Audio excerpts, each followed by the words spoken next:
This is Reverend Joseph Andrew Jensen. I just finished God's War 6. Okay, and we're talking about God's manipulation. He had to manipulate life. Like I was talking about Sarah, she didn't have any idea that Isaac would be born for 77 years. So from the time God created Isaac, just created Isaac already, just the fact that God took the DNA of Abraham and took the DNA of Sarah, and he created Isaac, gave from the DNA blueprints of both parents, Sarah and Abraham, and he created Isaac, and he gave Isaac life and put him in Abraham's bloodline, in the bloodline of both Abraham and Sarah. In which case, okay, this is an interesting fact. Sarah and Abraham have shared the same bloodline. Sarah was Abraham's younger sister. It has to do with them being Horites. In other words, the family were inbreds. Everybody in their family were inbreds. All descendants of Shem were inbreds. That was the rule. That happened during Enoch's time to protect them from being bred with it by the angels. At that time, the Sumerian language, the Sumerians. Okay, Enoch was the beginning of Sumerians, and Shem was a follower of the Sumerians. Okay, and because he's a follower of the Sumerians, he didn't inbreed. He wouldn't inbreed with Japheth or with Ham. His bloodlines. He completely separated himself. But here's the problem. Every girl born was fair game. Fair game, meaning that all her life, from the time she's a child, she was having sexual relations with a brother. There was no rules. The girls were brought up in a sexual environment. They were all brought up in a sexual environment.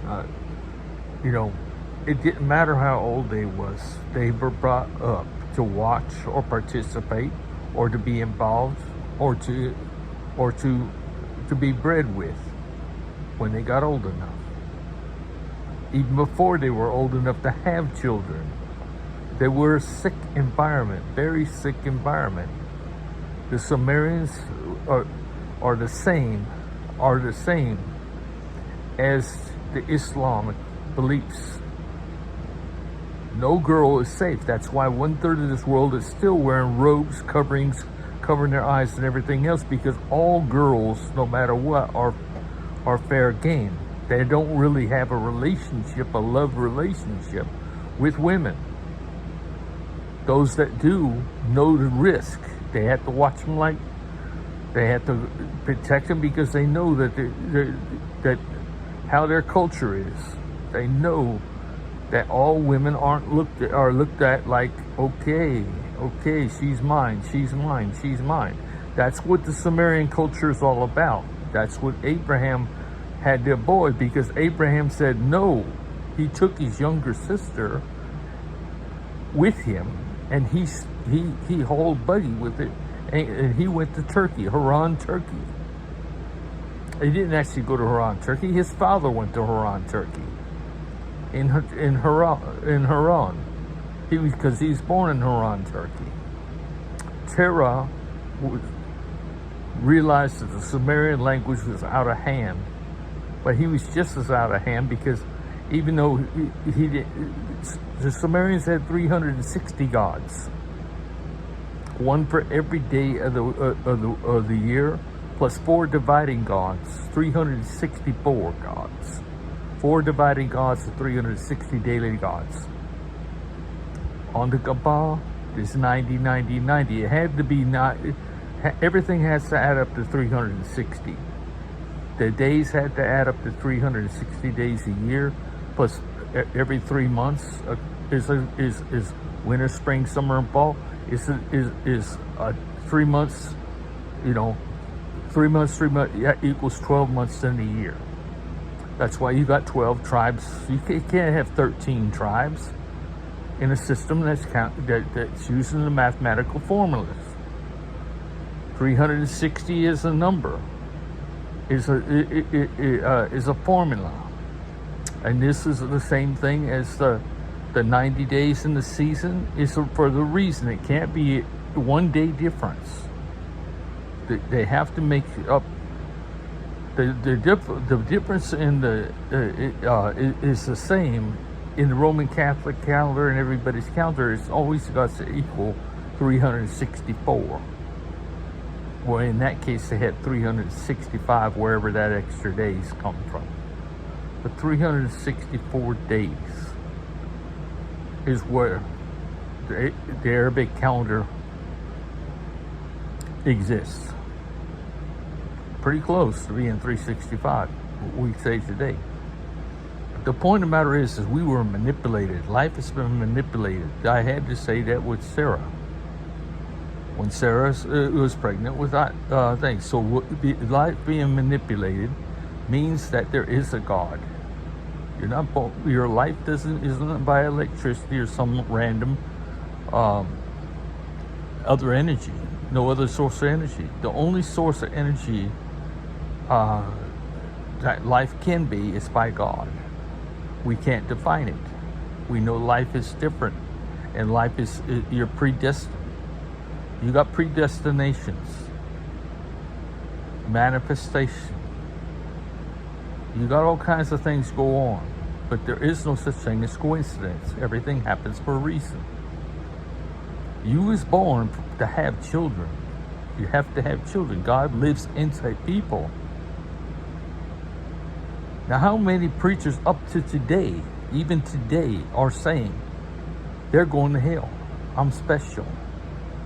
Unless you follow me, out you're going. You guys are blaspheming. That's blasphemous. Your self-righteousness is blasphemous. What do you think you're doing to God when you claim yourself to be right and everybody else is going to hell? How can you guys not see what you're doing is wrong? What you're saying is wrong? It's a blasphemous to God for you to even claim that you are right, that you're going to heaven and everybody else is going to hell. It's purely, it's beyond hypocritical. Yet this world doesn't want to admit God because they have free will. But whose free will are you talking about? You're living under the will of man. Let's talk about judgments. Judgments. We've gone through the thing about God manifesting life. Manifesting His life is one thing. Now let's go to the judgments. Well, we've been doing our will be done, not God's will be done. The book of Judges and the rules that are being made today. If murder, you made God out to be a murderer. In the books, you made God look good as a murderer, just like when he said that he split the sea and swallowed the army, Pharaoh's army. God could not have swallowed the Egyptian army. God could not have done those things because that God made the commandment, "Thou shalt not kill." If He made the commandment, then He couldn't do this Himself. That is the truth of the matter is that they wrote the books to make God look like a murderer so that they could murder. Does that make any sense to you? You are part of it. No matter how holy you think you are, that's how bad you are. You are making yourself such an evil, mean, nasty, vicious person every time you call yourself self-righteous. I'm right, you're wrong. Every time you judge. Every time you teach. Come on, you're teaching. So you are actually acting as a preacher. with false information and make yourself looking like you are holier than thou. No. I've come to call the world out. And God's come to call it out. I'm calling it out because of God's messenger. I am the mouth of God on earth. God's messenger. When I talk to the Muslims, it's Re'us Allah, God's messenger. And God's messenger is telling you the truth. And the truth is, you can't keep on claiming your books. The Quran was the last book written way after the death of Christ. 400 years after 435 years, the Islamic religion started. The Quran wasn't written until Muhammad came back somewhere around 732 AD. That's when the Quran was actually written. There's wonderful parts in the Quran. I was saying it before. Even the Quran says, even a bad thought starts to separation between you and God. It separates us from God. The Muslim religion under Muhammad. Muhammad wrote that Jesus is the prophet, along with Moses and 40 others. But Jesus is the highest prophet, but he's not called the Son of God. I'm there to tell you, the Muslims, there is the Son of God. Because Jesus, like you have, you're the son or daughter of somebody. You are the son or daughter of somebody. But Jesus, we all have mothers and fathers. Jesus had a mother, a mortal mother. But God was the Father. So what do you call God? What can you say? Jesus had direct communication with the Father, his Father, telepathically. There's no other, he didn't have any physical father. There's no DNA of that kind, of our kind, that you'll find in Jesus. Because you'd have the absence of DNA in Jesus. If you could have if the body was here to check, you wouldn't find DNA like ours. So you have to understand what's going on.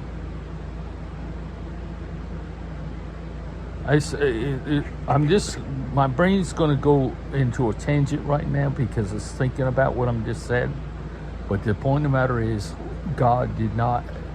Jesus had to be the Son of God because he had no other father. No other father. Meaning he had a special connection, basically, to God. Your father in your DNA, sure, he could teach you something too. Your mother could teach you. She has a voice inside you.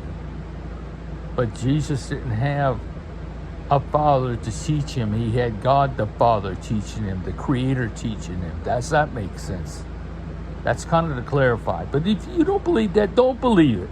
You'll find it out. Everybody, you guys quit questioning these things. Quit questioning, because every time you do, you're digging your hole deeper and deeper and deeper and deeper. Accept the fact that God lives in you. He lives in you from the day you're conceived. From the day you're conceived. Not the day you're born. The day you're born is 9 months later. That's the day you're born of the water. You're born of the Spirit when God creates you. Just like Isaac was born of the Spirit when 77 years before he was born by the water. When Sarah's water broke and she was born. Does that make sense? Now let's go to beyond and get past the manifestation part, which is already proven. Now we're going to get to the judging. You guys cannot go around judging other people, saying you're going to die, you're going to hell, you can't do this. When you judge, even Jesus said, don't judge not lest you be judged. You see? By the same thing, you can't judge others, because you're just making the problem even worse. You can't you're not going to play God. You can't judge. And the book of Judges are self-appointed people doing not the will of God. They're doing their own will. Oh, it's a good idea not to eat pork.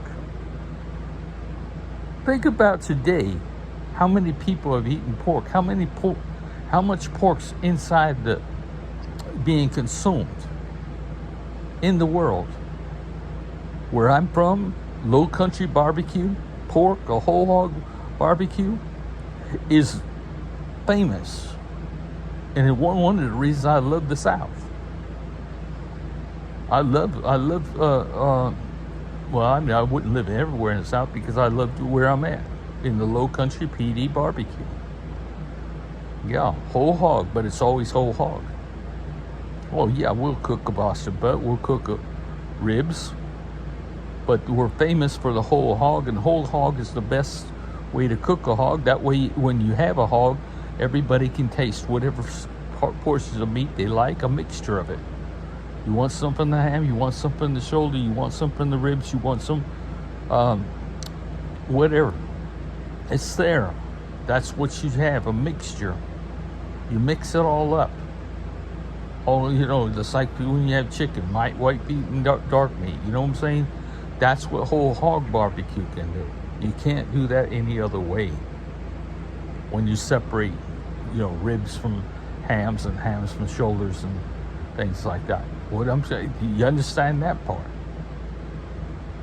Judging, the book of Judges is beyond being hypocritical, because these people were the ones deciding how you ought to live. You can't drink beer, you can't drink alcohol, they're good ideas, maybe, but are they good ideas? Whose good ideas? Because God is offended that we can't think for ourselves, we can't want for ourselves. We drove God out of our life and followed man. Does that make sense? God can't breathe for man, saying how good he is, when who's so bad? Am I bad because I drink a beer? If I want a beer, if I'm drinking a beer and want a beer, that certainly God wanted that. You know what I'm saying? He probably didn't want me to drink to excess, which I don't do anyway. I drink one 40-ounce beer and that's it. I'm good for the day. 40-ounce beer is not going to get me drunk. That's like drinking 3 beers. 3 12-ounce beers is 36 ounces. 40 ounces, 4 ounces more. That's what I drink. That's the honest to God's truth. And my son will tell you, everybody will tell you, I don't drink. But that limit is 40 ounces. I'll admit that they were putting beer in 50-ounce bottles, yes, I drank 50 ounce some beer. But in this new age, it's 40 ounces, and I don't drink it that often. Once or twice a month. I'm not a drinker, but I love beer. God loves beer. There's a cute story about that in my website. Anyway, what I'm saying, and I don't want to get into a nostalgic thing, thinking about past. I'm trying to make a point here. Judging, we judge, we can't be judging. And we made God, in the Bible, in the Quran, in the Torah, actually accusing God of murder. Over and over and over and over. Every one of those books called God a murderer. But they didn't even call themselves a murderer. Come on, people. The doctor was confused when he talked to me about the story of Jonah being in the belly of the whale for 4 days. 3 days, whatever. The thing about it is, Noah was never Jonah was never in the belly of the whale. He was beside, floating in the water. The whale could have gone under. He could have dove, but the whale stayed on top of water, and Jonah hung on to that whale for 3 days. That's the way the story goes. How do I know this stuff? Because God talks to me. Ever since I was 68 years old, I'm 72 now, but since 2019, when God started talking to me, He's told me everything. There's nothing I don't know, because He's constantly talking to me. God defends Himself. Right now, God's talking to you. Through me, I'm telling you what God's telling me to tell you. The same thing, I knew this 12 years ago when I was writing books. I didn't have anything to do with the stories that I wrote. They were given to me by God. But when God started talking to me, now I can hear His voice. I can hear Him loud and clear. And there's nothing I can't tell Him. There's funny stories. God's hilarious, and He can tell you a bunch of things if you wanted to listen to Him. But yet, and I think a bunch of it is how to fear. You have to believe the way you are taught, because it's not so much the fear of you can't go against what you're taught, because you'll be outcasted, you'll be criticized, you'll be shunned. Like I said, the women, 1/3 of this world is wearing these clothes. The women wearing these clothes. It was a good idea, because of the way that the Sumerian mind or the Islamic mind looked at women, the descendants of Shem. They looked at women like, okay, they're fair game. They didn't look at them like to fall in love. They looked like them as a piece of meat. That's why they can't even walk hand in hand down the street. That's why they were dressed the way they are. Husbands are scared to death for their wives. The reason they go with them and escort with them is they are also scared. They can't say nothing because who are they against? Everybody. It's not just one person, not two people. It's a whole society. They know that it's not just because there's rapists out there. It's the mindset. And if they go against their religion, they will be outcasted or shunned. They can't change. And this is what God's going to do. God's going to put all in front of you. As soon as somebody reads my book, as soon as I get recognized, as soon as it will come clear to you that all you have to do is to see these videos to know what God's trying to do. He's going to rebel. God's going to be at war. He's putting tests in front of you. God's going into test. God's going to test, and so is whether you're going to decide to do what your religion wants, or whether you want to do what God wants. And if you're going to become the hands and feet and mouth of God to go get God's coin. If you're a criminal, you're going to turn yourself in and come clean. That's what He's going to call it. What churches did and governments did to people, they blackmailed people. They extorted. They did extortion to stay in power. They extorted their power. They extorted. They put themselves in power. They used blackmail. They used fear to run you people in the ground. And they hold fear over you. They hold all this over you. But the choice is going to be yours. And you're in gangs, whether you're going to leave a gang or trust in God. God's going to protect you, because God's going to make a way. God's going to separate your family from there. Sure, you're going to go to jail, but you're not going to go to jail and be in a jail cell with somebody else so that they can kill you. You'll be in a jail cell. Either you'll be in a condo or you'll be in a jail cell on your own, but you'll also be watching your family. All your family and friends will be separated, and they'll be put in places on government land, like a national park, to have 30 acres and build your paradise. So that you'll watch them every day on reality TV. You'll watch them on reality and be in constant communication. And you're going to want to hurry up and get through your sentence and paying your restitution, so you can join them in the paradise there. You're going to be already on reality TV, even in prison, as a movie star.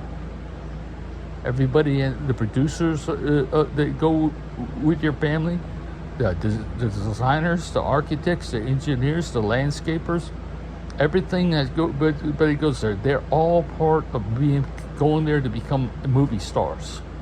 And you're the reason they're making the movie, because you're behind bars and your family is creating your piece of paradise on earth. So you're going to be protected if you turn yourself in. So as a gang member, as an embezzler, if you're in a secret society as well. Whatever you know, it doesn't matter how important you are, or step on a ladder, step in the pyramid, whatever level you're on. Once you're going to have to come clean, it's going to be a decision. Are you going to come clean and still live in the thing? Or are you going to be,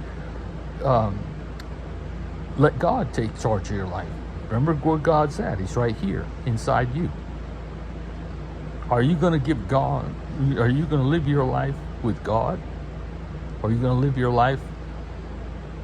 God would never be the person that you think God would be, the holier than thou person. God wouldn't do this, God wouldn't do that. That's what we think God would be. God doesn't make rules. He doesn't want to micromanage nobody. God doesn't want to tell us what to do, and that He lets you party. He lets you drink.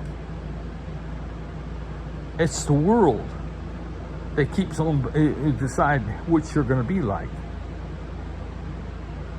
I don't care if it's cocaine.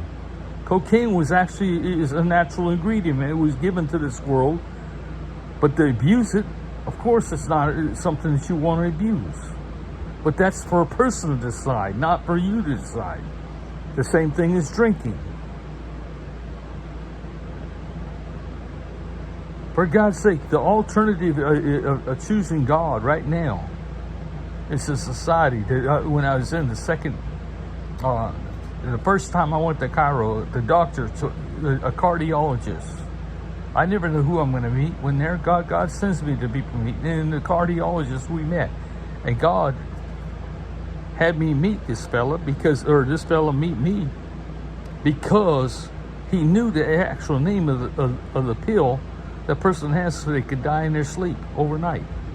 Take the pill, lay down, and die. This is not a drug. This is a pill. It's more like poison, but it's a poison. They don't call it poison.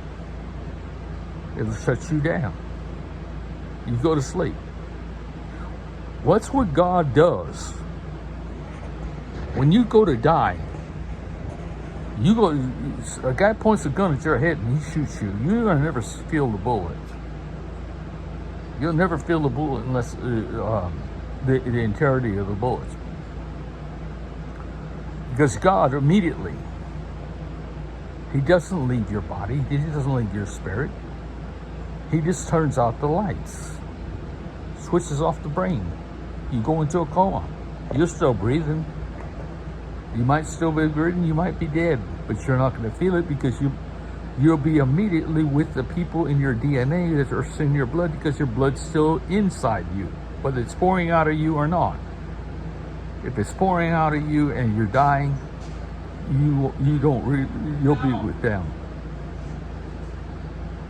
You're going to be with them wherever that blood's at. Wherever you're going to go, wherever that blood's at.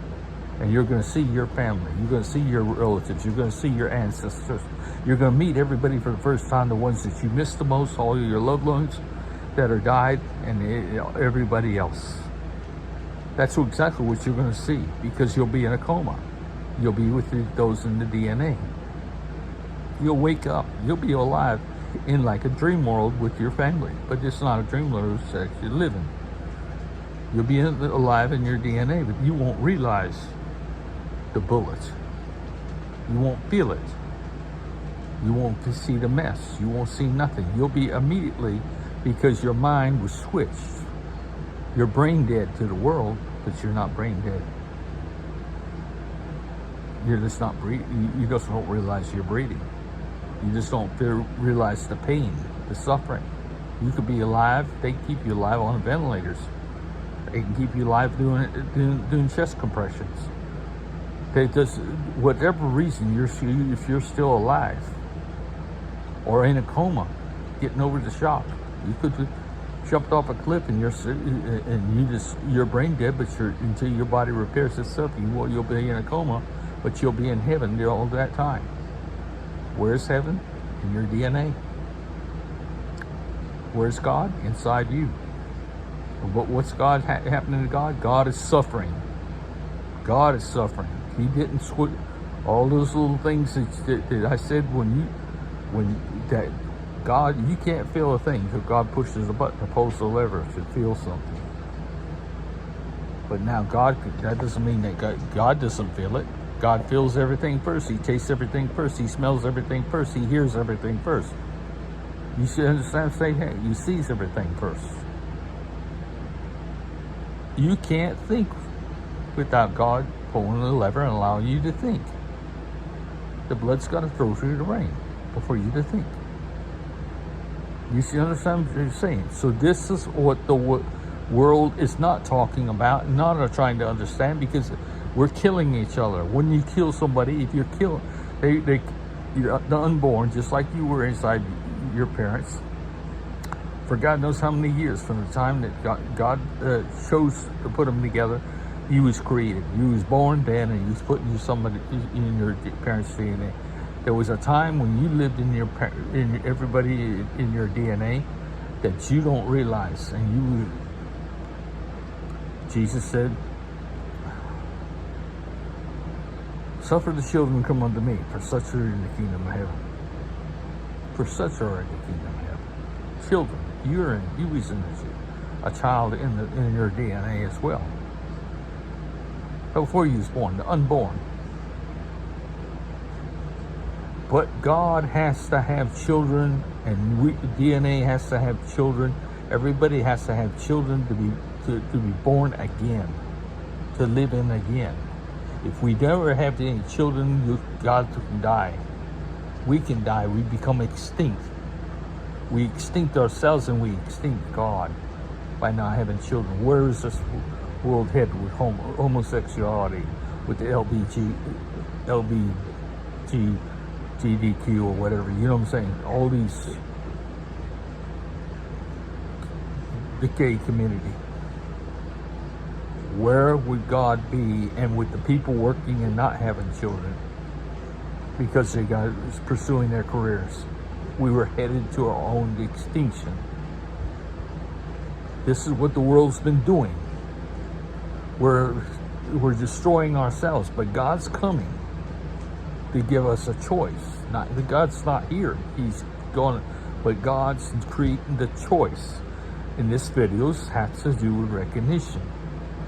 You might never recognize me through my whole lifetime. I've got 20 years from now, I'll probably be dead. But I'll live 20 more years on Social Security, and I'll still live without it. And I'll still be making videos. But until the world notices me, you might not notice me. But the world can change almost in 1 year, easily. God's going to get to everybody in 1 year that have me. But you guys won't pay attention. You guys won't pay attention. You aren't looking, and I'll try my best, but I'm limited to what I can do to try to get you guys. Somebody's got to start the fire. Somebody's got to get the word and believe in what I'm telling you is true. And when that happens, that's the fire that can start this whole thing and bring the end of time. Not the end of time, the beginning of time about. This is going to be the beginning of time. We're not talking about the end of time. It'd be the end of time as we know it today. But it'd be the beginning of time the way it should have been when it was back in the Garden of Eden. This is what we're missing out on. I have to get recognized. I need your help. God needs us. He needs everybody to have their hands, their feet, their mouths. And you'll do that when you get God's point. You'll do that when you decide not to listen to religion, not to put everything you got into the books. Think about it. They called God a murderer. They made God look like a murderer and made themselves look like heroes. I mean, God destroyed the army of Pharaoh. I mean, but they made themselves look like, what, victims? They weren't victims. The Jews were never victims of the Egyptians anyway. They went there because they had a job. The Egyptians did that with the Semites. He did it with everybody. They went there because they had the pyramids. Every pyramid is when it first started in the Sudan, in Upper Egypt, which is actually Lower Egypt, but in Upper Egypt, like I said, it's in the south of Egypt. There's 10,000 pyramids in the Sudan, tens of thousands of pyramids, just like there is in Peru, in Chile, the Mayan culture. The thousands, hundreds of thousands of pyramids throughout this world. But they weren't just built for tombs, they were storage, where they stored food, grain, water. They stored everything in these things. These things were built for water storage, for food storage, for grain storage. That's what these pyramids are. There's so many of them, they were so close together. They were for storage. And that's why everybody went to Egypt, because the Egyptians were the ones that learned from the Sumerians to store their food. Store it. Store the wheat, store the grain, store the bread, store the flour. They even made beer. I mean, can you imagine what a pyramid full of beer would be like? It'd be pretty strong after 2,000 years, but it could. But who's to say it wouldn't still be good, you know? Anyway, that's getting way off the subject. The thing about it is, this is it. I'm stopping this video now. This is the 7th video. It's appropriate that it's longer than the other, but it's appropriately said. You guys know to know that God's coming to give you everybody the choice. Not to believe. This is not theology. This is not something you believe. This is the fact. This is fact. You got DNA. You got people living you. You was already living inside your DNA before you was ever born. You're born again the second time. Like I said, the first time when God created you, and the second time when your mother was water broken, you was born of the water and spirit. Don't get tied up in the details. Just know that God's living in you. Don't try to psychoanalyze this thing. Because that's what way religions get started. And religions do this for power. They do this for attention. They did this for extort money from you, extort power from you, create fear. They benefit from what they're saying, and nobody needs to be paying attention to nobody but yourself and your family. This is the point. I'm leaving you at that. Good night.